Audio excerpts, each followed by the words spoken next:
Mente Namaskaram. I welcome all of you and my sisters, my brothers. I am so thankful to you for being here today in this rain. വേദിയിലുള്ള സ്ഥാനാർത്ഥി ആര്യാടൻ ഷൗക്കത്ത് ഉൾപ്പെടെയുള്ള ഏറ്റവും പ്രിയങ്കരായ ബഹുമാനരായ നേതാക്കന്മാർ, ഇന്ന് ഈ റാലിയിലേക്ക് ഇവിടെ എത്തിച്ചേർന്ന എന്റെ പ്രിയങ്കരായ സഹോദരി സഹോദരന്മാർ, നിങ്ങളെ എല്ലാവരെയും ഞാൻ ഈ യോഗത്തിലേക്ക് സ്വാഗതം ചെയ്യുന്നു. You have waited for us in this pouring rain. I know what it means.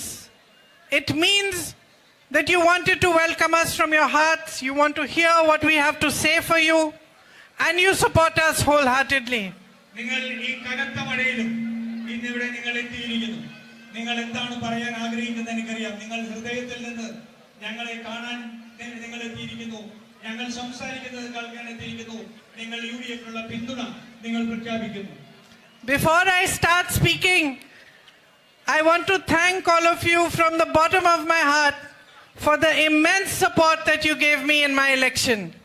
എന്റെ ഇലക്ഷന് ഞാൻ തിരഞ്ഞെടുപ്പിനെ നേരിട്ടപ്പോൾ നിങ്ങൾ എനിക്ക് നൽകിയ ഏറ്റവും വലിയ പിന്തുണയ്ക്ക് ഞാൻ നിങ്ങളോടുള്ള കടപ്പാട് രേഖപ്പെടുത്തുന്നു. You belong to a culture and a tradition that stands for everything our constitution and our nation stands for. നിങ്ങൾ ഓരോരുത്തരും പ്രതിനിധാനം ചെയ്യുന്നത് നമ്മുടെ സംസ്കാരത്തെ, നമ്മുടെ ഈ രാജ്യത്തിന്റെ ഭരണഘടന വിഭാവനം ചെയ്യുന്ന എല്ലാത്തിനെയും പ്രതിനിധീകരിക്കുകയാണ് നിങ്ങൾ ഇവിടെ നിൽക്കുന്നത്. You have a multi-religious culture, a truly secular culture that deserves the respect of the whole of India. നിങ്ങൾ ഏറ്റവും മതേതരമായ, നിങ്ങൾ എല്ലാ മതങ്ങളെയും അംഗീകരിക്കുന്ന, ഈ രാജ്യത്തിന്റെ മുഴുവൻ പിന്തുണ അറിയിക്കുന്ന ഒരു ജനതയാണ് നിങ്ങൾ. Members of your society here have worked tirelessly to build it, to strengthen your society and to strengthen your roots. നമ്മുടെ പൂർവികർ ഉൾപ്പെടെ നമ്മൾ എല്ലാവരും ഈ ആഴത്തിലേക്ക് നമ്മുടെ മതേതരത്തെയും നമ്മുടെ ഒരുമയും നമ്മൾ പടുത്തുയർത്തുന്നതിന് വേണ്ടി പ്രവർത്തിച്ചവരാണ്. I feel so proud whenever I visit because I see schools, orphanages, universities, so many good works done by your community. ഞാൻ ഇവിടെ എത്തുമ്പോഴെല്ലാം എനിക്ക് അഭിമാനം തോന്നുകയാണ്. നമ്മുടെ സ്കൂളുകൾ, നമ്മുടെ അനാഥാലയങ്ങൾ, നമ്മുടെ സർവകലാശാലകൾ അങ്ങനെ എത്രയോ മഹത്തരമായ പ്രവർത്തനം നടത്തിയ നാടാണ്. It is this culture, this ideology, this spirit of service, of community, regardless of religion, regardless of differences, that we are fighting for. നമ്മുടെ വ്യത്യസ്തമായ ഈ ഇതിനകത്ത് നിന്നുകൊണ്ട് ഈ സമൂഹത്തിന്റെ ഒരുമയും ഈ സമൂഹത്തിന്റെ ഒരുമിച്ചുള്ള ഒരു പ്രതീക്ഷയും വേണ്ടിയിട്ടുള്ള പോരാട്ടമാണ് ഈ രാജ്യത്ത് നമ്മൾ നടത്തിക്കൊണ്ടിരിക്കുന്നത്. And there is nothing more important today than for us to strengthen your culture, strengthen this tradition of unity with which we can stand together as one and face everything that we have to face. നമ്മൾക്ക് നമ്മുടെ സംസ്കാരത്തിനെ, നമ്മുടെ പൈതൃകത്തിനെ, നമ്മുടെ ചരിത്രത്തിനെ എല്ലാം ഒരുമിച്ച് നിന്നുകൊണ്ട് ഈ പോരാട്ടത്തെ മുന്നോട്ട് കൊണ്ടുപോകുക എന്നതാണ് നമ്മുടെ ഏറ്റവും പ്രധാനപ്പെട്ട ലക്ഷ്യം. Especially today when there is so much anger, so much divisiveness being spread, we need to be clear. We need to speak for peace. We need to speak for development.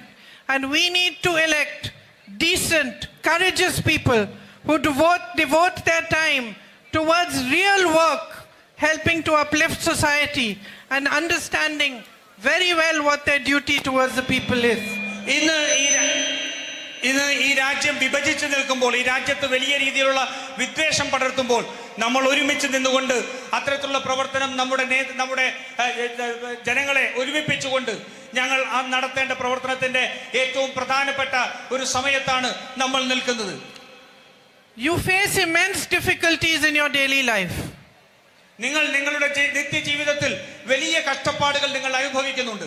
I have been your MP now for 7 months. ഞാൻ ഇപ്പോൾ 7 മാസമായിട്ട് നിങ്ങളുടെ ജനപ്രതിനിധിയായി MP ആയി നിൽക്കുകയാണ്. I travel to all parts of the constituency. ഞാൻ ഈ നിയോജക മണ്ഡലത്തിന്റെ എല്ലാ ഭാഗത്തേക്കും ഞാൻ യാത്ര ചെയ്യുന്നുണ്ട്. And I am beginning slowly to understand what your issues are, what your problems are. ഞാൻ അങ്ങനെ പതുക്കെ നിങ്ങളുടെ വിഷയങ്ങളെ സംബന്ധിച്ച്, നിങ്ങളുടെ പ്രശ്നങ്ങൾ എന്താണ് എന്നുള്ളത് ഞാൻ മനസ്സിലാക്കിക്കൊണ്ടിരിക്കുകയാണ്. What I can see is tremendous strength of will and courage in facing whatever it is that you have to face. നിങ്ങൾ എന്ത് കഷ്ടതകൾ നിങ്ങൾ നേരിടേണ്ടി വരുമ്പോഴും നിങ്ങൾക്കുള്ള ഒരു വലിയ ഒരു ധൈര്യം, നിങ്ങളുടെ കരുത്ത് അത് ഞാൻ കാണുന്നുണ്ട്. I have just come from the house of someone who had been killed by a tiger. ഞാനിപ്പോൾ ഒരു മനുഷ്യൻ കടുവയുടെ ആക്രമണത്തിൽ കൊല്ലപ്പെട്ട ഒരു മനുഷ്യന്റെ വീട്ടിൽ പോയിട്ടാണ് വരുന്നത്. I met his wife, his 2 daughters and his little son. ഞാൻ അദ്ദേഹത്തിന്റെ ഭാര്യയെ കണ്ടു, അദ്ദേഹത്തിന്റെ 2 പെൺമക്കളെ കണ്ടു, ഒരു കുട്ടിയെയും ഞാൻ കാണുകയുണ്ടായി. One of the big problems you are facing is the human animal conflict. നിങ്ങൾ അനുഭവിക്കുന്ന ഏറ്റവും പ്രധാനപ്പെട്ട വിഷയങ്ങളിൽ ഒന്ന് മനുഷ്യ വന്യജീവി സംഘർഷമാണ്. I can understand how upsetting this is for you when you work hard to cultivate your crops and due to this problem the crops are destroyed, lives are destroyed, livelihoods are destroyed. എനിക്ക് കൃത്യമായിട്ട് മനസ്സിലാക്കാൻ കഴിയുന്നുണ്ട്. നിങ്ങളുടെ കൃഷിയിടങ്ങൾ നിങ്ങൾ വളർത്തിക്കൊണ്ടുവരുന്നു, അവിടെ കൃഷി ചെയ്തു വരുമ്പോൾ ഈ വന്യമൃഗ ആക്രമണത്തിൽ ആ കൃഷി നഷ്ടപ്പെടുന്നു, നിങ്ങളുടെ ജീവനുകൾ നഷ്ടപ്പെടുന്നു. I was thinking when I went to Gafur's house, which is just outside your constituency here, that this is now the 7th time that I have visited somebody who has died because of this conflict. ഞാനിപ്പോൾ നിങ്ങളുടെ നിയോജക മണ്ഡലത്തിന്റെ തൊട്ടടുത്തുള്ള ഗഫൂറിന്റെ വീട്ടിൽ ഞാൻ പോയിട്ട് വരുമ്പോൾ ഞാൻ മനസ്സിലാക്കുന്നു, ഈ ചെറിയ കാലയളവിൽ 7ാമത്തെ വന്യമൃഗ ആക്രമണത്തിൽ മരണപ്പെട്ട ആളെയാണ് കാണുന്നത്. It is very important for us to find concrete measures to protect lives. ഇത് പ്രതിരോധിക്കുന്നതിൽ വേണ്ടത്ര ശ്രദ്ധ ചെലുത്തുന്നില്ല, ചെയ്യുന്നില്ല. It was deeply disturbing to know about Anantu who was electrocuted by an illegal electrical fence near Nilambur. നിലമ്പൂരിനടുത്ത് ഒരു അനധികൃതമായിട്ടുള്ള ഒരു വൈദ്യുതി കെണിയിൽപ്പെട്ട് അനന്തു എന്ന് പറയുന്ന നമ്മുടെ ചെറുപ്പക്കാരൻ മരണപ്പെട്ടത് വലിയ ദുഃഖമുണ്ടാക്കിയ സംഭവമാണ്. My heart goes out to his family. I hope Shanu Vijay and Yadu Krishnan who were injured in the same incident are better now. ഞാൻ അവരെ ഹൃദയത്തോട് ചേർത്ത് വെക്കുന്നു. ആ അപകടത്തിൽ പരിക്കേറ്റ ഷാനു വിജയനും അതുപോലെ തന്നെ യദു കൃഷ്ണനും വേഗം സുഖം പ്രാപിക്കട്ടെ എന്ന് ഞാൻ ആശിക്കുന്നു. I was told that the local people had complained about this issue before this incident happened. ഞാൻ മനസ്സിലാക്കുന്നത് അവിടുത്തെ പ്രാദേശികമായിട്ടുള്ള ആൾക്കാർ ഈ വിഷയത്തെ സംബന്ധിച്ച് ഈ സംഭവം ഉണ്ടാവുന്നതിന് മുമ്പ് തന്നെ അധികൃതരെ അറിയിച്ചിരുന്നു. Yet no action was taken. പക്ഷേ എന്നിട്ടും യാതൊരു നടപടിയും ഉണ്ടായിരുന്നില്ല. So it's very important that we all work together to put in proper systems to protect lives. അതുകൊണ്ട് നമ്മൾ എല്ലാവരും ഒരുമിച്ച് ചേർന്നുകൊണ്ട് വലിയ ഒരു സംവിധാനം ഒരുക്കിക്കൊണ്ട് ജനങ്ങളുടെ ജീവനെ സംരക്ഷിക്കുന്നതിന് വേണ്ടിയുള്ള പ്രവർത്തനം നടത്തേണ്ടത് അടിയന്തരമായി ആവശ്യമാണ്. We need to put in the systems that enable authorities to react with urgency when such issues are highlighted. നമുക്ക് ഇത്തരത്തിലുള്ള ഘട്ടത്തിലുള്ള സംഭവങ്ങൾ ഉണ്ടാവുമ്പോൾ അധികൃതർക്ക് പെട്ടെന്ന് അതിനോട് പ്രതികരിക്കാൻ കഴിയുന്ന രീതിയിൽ സംവിധാനം ഒരുക്കേണ്ടതുണ്ട്. Even our UDF cadres have to be alert to help and to impress upon authorities when such issues need urgent action so that accidents do not happen. ഇത്തരത്തിലുള്ള അടിയന്തര സംഭവങ്ങൾ ഉണ്ടാവുമ്പോൾ അതുപോലെ തന്നെ ഇത്തരത്തിലുള്ള സംഭവങ്ങൾ ഉണ്ടാതിരിക്കാൻ നമ്മൾ UDF-ന്റെ പ്രവർത്തകർ അധികാരികളോട് ഏറ്റവും അധികം സമ്മർദ്ദം ചെലുത്തേണ്ടതും ജാഗ്രതയോടെ നിൽക്കേണ്ടതും ഞാൻ മനസ്സിലാക്കുന്നു. There is no point blaming old laws or saying that it is somebody else's fault. When we are in government, when it is a state government, then it is the government's responsibility to place basic protections for lives and livelihoods. നമ്മൾ പഴയ നിയമത്തെ സംബന്ധിച്ചും മറ്റ് കാര്യങ്ങളെ സംബന്ധിച്ചും നമുക്ക് പറഞ്ഞു കഴിഞ്ഞിട്ട് കാര്യമില്ല. ഒരു സർക്കാർ ഉള്ളപ്പോൾ ആ സർക്കാരിന് ജനങ്ങളുടെ ജീവിതം സംരക്ഷിക്കുന്നതിന് വേണ്ടിയുള്ള സംവിധാനം ഒരുക്കുക എന്നുള്ളത് പ്രാഥമികമായ ഉത്തരവാദിത്തമാണ്. So many of my sisters are here. You have come here to hear us speak. എന്റെ ഒട്ടേറെ സഹോദരിമാർ ഇവിടെ എത്തിയിട്ടുണ്ട്. നിങ്ങൾ ഇവിടെ ഞങ്ങൾ സംസാരിക്കുന്നത് കേൾക്കുന്നതിന് വേണ്ടി എത്തിയതാണ്. I know the plight of the Asha workers of Kerala. കേരളത്തിലെ ആശാ വർക്കർമാരുടെ വിധി ദുരിതം ഞാൻ മനസ്സിലാക്കുന്നുണ്ട്.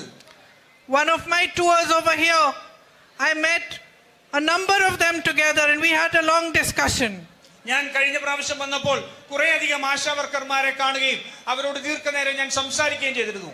They are proud, brave women. They performed heroic services for the community during COVID. അവർ വലിയ ഒരു കരുത്തുള്ള സ്ത്രീകളാണ്. അവർ വലിയ അഭിമാനികളായ സ്ത്രീകളാണ്. നമ്മുടെ കോവിഡിന്റെ സമയത്ത് ഏറ്റവും അധികം പ്രവർത്തനം നടത്തിയത് അവരായിരുന്നു.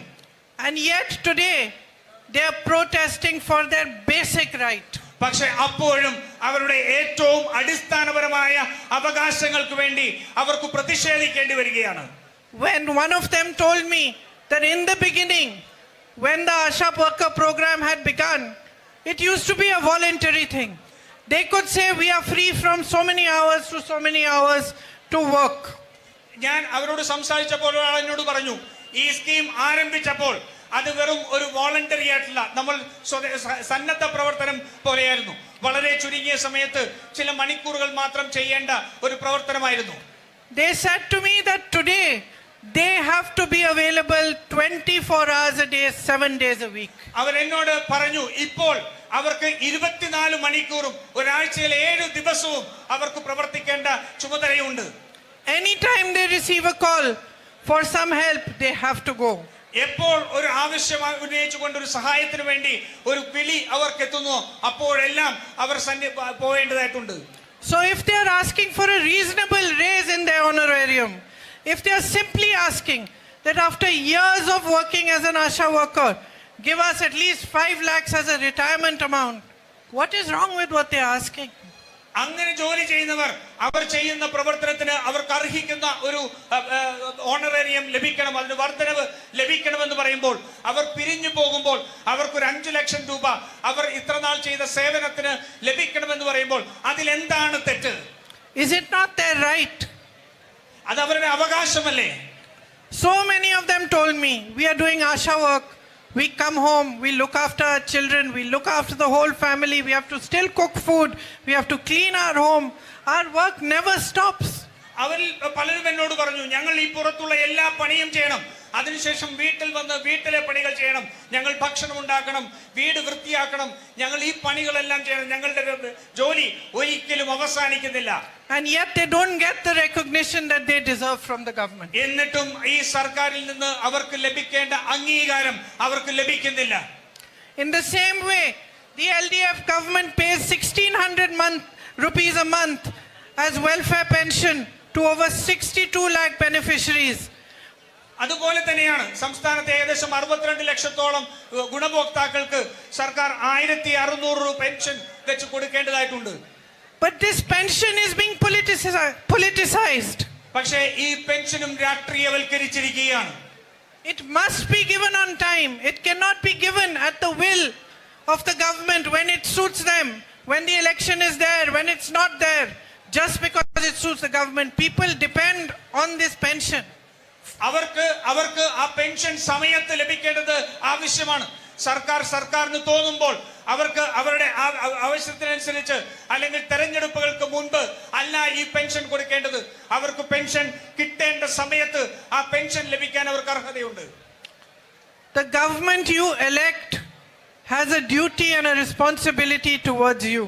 നിങ്ങൾ തെരഞ്ഞെടുക്കുന്ന ഒരു സർക്കാരിന് നിങ്ങളോട് ഒരു ഉത്തരവാദിത്തമുണ്ട്, നിങ്ങളോട് പ്രവൃത്തി ചെയ്യേണ്ട ബാധ്യതയുണ്ട്. You have now seen for the last 10 years what the state government is capable of and what it has done. നിങ്ങൾ കഴിഞ്ഞ 10 വർഷം കൊണ്ട് ഈ സംസ്ഥാന സർക്കാരിന് എന്താണ് ചെയ്യാൻ കഴിയുന്നത് എന്നും എന്താണ് ചെയ്തത് എന്നും നിങ്ങൾ കണ്ടിട്ടുണ്ട്. It is time for you to bring about change.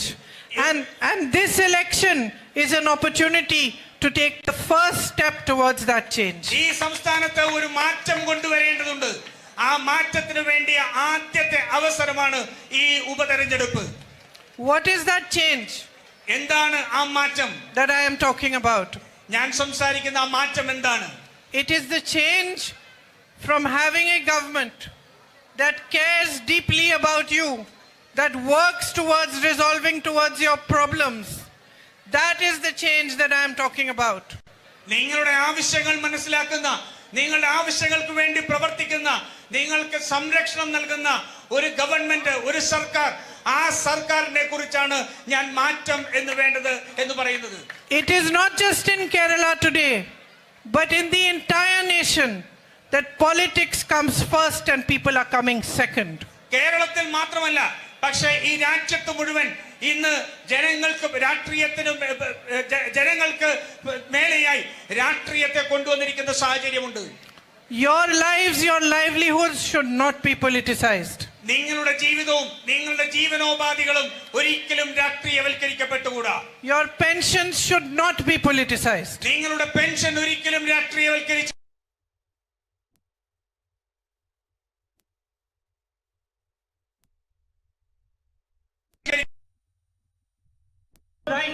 ഇത് നിങ്ങളുടെ അവകാശങ്ങളാണ്.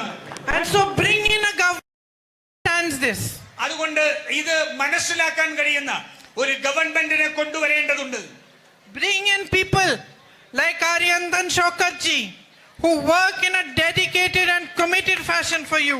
ആര്യാടൻ ഷൗക്കത്തിനെ പോലെ നിങ്ങളോട് പ്രതിബദ്ധതയോടുകൂടി നിങ്ങളോട് സമർപ്പണ ബോധത്തോടുകൂടി പ്രവർത്തിക്കുന്ന ഒരു MLA കൊണ്ടുവരേണ്ടതുണ്ട്.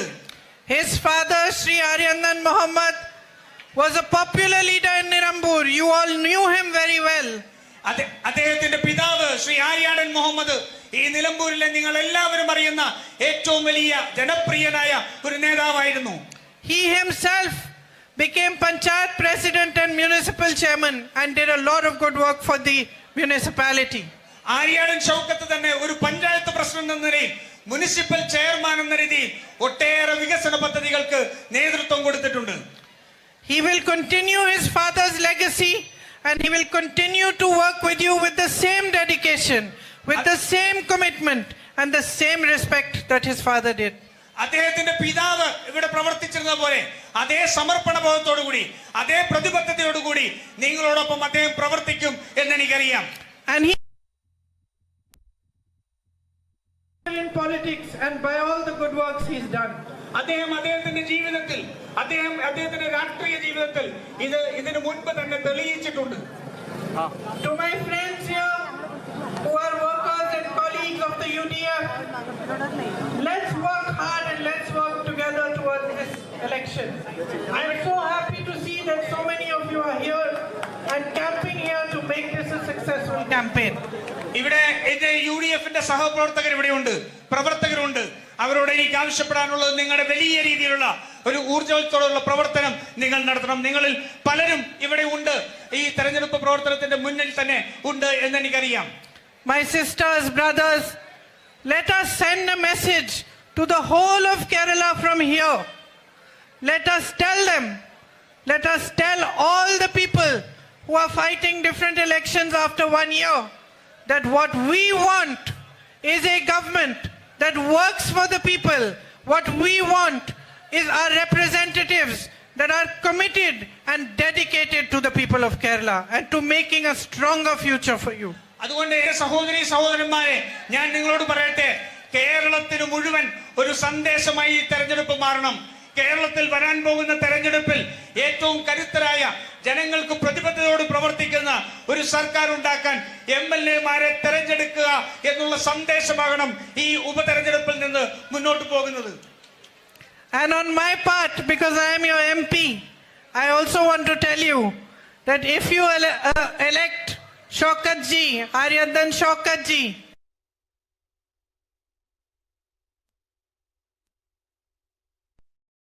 നിങ്ങൾ ആര്യാടൻ ഷൗക്കത്തിനെ വിജയിപ്പിക്കുകയാണെങ്കിൽ എന്റെ പ്രവർത്തനവും വളരെയധികം സുഗമമായി മുന്നോട്ട് കൊണ്ടുപോകാൻ കഴിയും.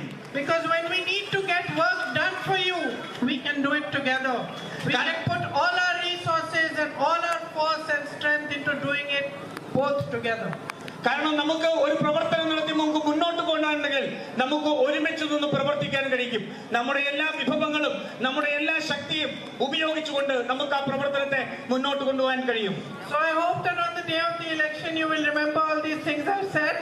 അതുകൊണ്ട് ഈ തെരഞ്ഞെടുപ്പ് ദിവസം ഈ പറഞ്ഞതെല്ലാം നിങ്ങൾ ഓർത്തു വെക്കും എന്ന് ഞാൻ വിശ്വസിക്കുന്നു. And you will make him victorious. Shri Aryadan ഷൗക്കത്തിനെ നിങ്ങൾ വിജയശ്രീലാളിതനാക്കും എന്ന് ഞാൻ പ്രതീക്ഷിക്കുന്നു. So that we can work with even more dedication and double force for you. അതുകൊണ്ട് നമുക്ക് ഇരട്ട ശക്തിയോടുകൂടി കൂടുതൽ സമർപ്പണബോധത്തോടെ ജനങ്ങൾക്ക് വേണ്ടി പ്രവർത്തിക്കാൻ കഴിയും. Thank you, all the very best, and thank you again for waiting for us in this rain. എല്ലാവരോടും നന്ദി. ഇത്രയും വലിയ മഴയത്ത് നിങ്ങൾ കാത്തു നിന്നതിലുള്ള നന്ദി ഒരിക്കൽ കൂടി അറിയിക്കുന്നു.